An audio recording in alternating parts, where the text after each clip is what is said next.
6. So habit number 4 is creating a win-win or thinking win-win. So for example, say somebody is in the same industry as me.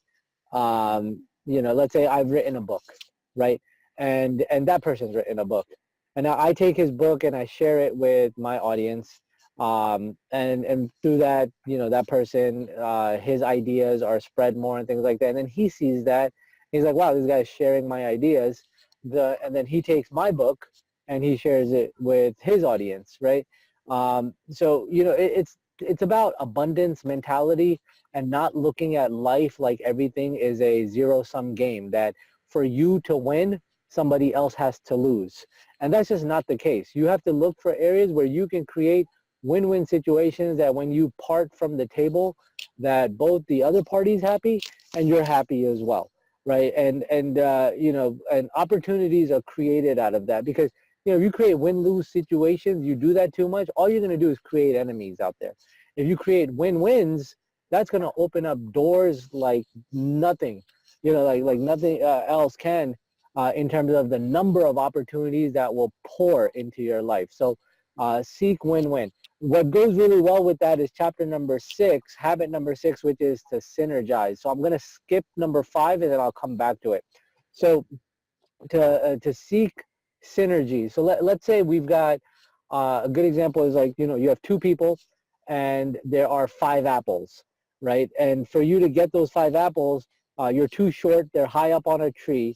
So the only way to get those apples is for one person to go onto the shoulders of the other person, and then they can pick those apples because now you have additional height. So, the idea behind synergy is that 1 plus 1 doesn't equal 2, it equals 11, for example, right?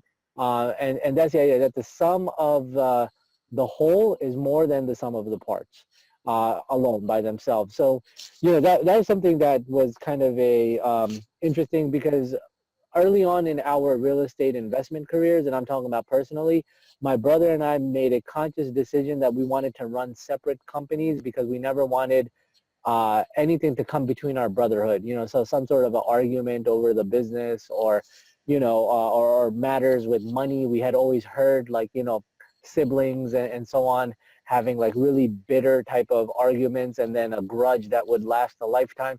We didn't want any of that. So what we had decided early on, and I'm glad that we did, is that we would run our own shops, and that if we ever bumped heads in the marketplace, like if we were competing on a deal, then we would just simply collaborate. We wouldn't compete, we would collaborate. And so, seeking synergies and thinking win-win, this all comes under the umbrella of what a lot of personal development and business coaches would call having an abundance mindset or an abundance mentality, that, it's not a zero-sum game. For you to win, somebody does not have to lose. So think win-win and synergize. Okay, I'm going to come to, and we could quickly do habit number 5, which is seek first to understand, then to be understood. And this goes hand in hand with just, Dale Carnegie has a phenomenal book, How to Win Friends and Influence People, where, he recommends that people become very good listeners, right? Don't just hear something, but actually listen, right? And so, the old saying, they say that you have 2 ears. God gave you 2 ears and 1 mouth for a reason, so you could listen more and talk less. And it's better to, listen and understand, where's the other person coming from? What is their vantage point? What is their point of view? And then explaining yourself and where you're coming from, right? So seek first to understand. It's a better way to go about life than to constantly be imposing your opinion on other people, because then, you just become like an antagonistic sort of a character in front of everybody else. And it's just not a good way to go about things. So always seek first to understand the other person's point of view. And I think this would be a good chapter for our President of the United States to potentially read, because he's constantly imposing his, crazy thoughts on the entire world. But anyway, seek first to understand, then to be understood. And then let's go to the last one, habit number 7. One of the top habits of the most effective people in the world is to sharpen the saw. So, for example, if I have a dull saw and I'm trying to take down a tree, right, and I'm just working really, really hard, right, Had I done, myself a favor and gone and sharpened the saw and then come back to cut the tree, I could cut the tree down. But it looks like, I'm working hard. I'm going through the motions. I'm going back and forth with the saw, and eventually this tree is going to come down. But hey, the issue itself is that the saw is dull.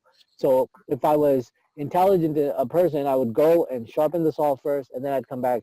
And it's the same thing that we do with our minds and our bodies, that we work ourselves like crazy. We're trying to attain whatever our personal definition of success is.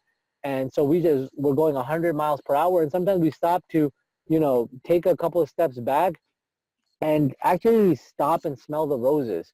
Look around us and look how beautiful life is, and that we have oxygen in our lungs, and to ascertain the fact that, look, I have 4 limbs that Allah subhanahu wa ta'ala gave me, where some people might not have legs, or somebody might not have an arm, or, just taking that gratitude, and taking some time to be grateful, and also taking time out to, work out and take care of my body, and then taking time out to constantly upgrade my thoughts and abilities. I think this book club is a great way to do it. Us different minds coming together to talk about these high level ideas that some of the most successful people in the world implement into their own lives. But this is what they do. They take time away from their business, their endeavors, and they go and they read and they upgrade their skills and they learn more, and they have a never-ending path for learning. They're a lifelong student.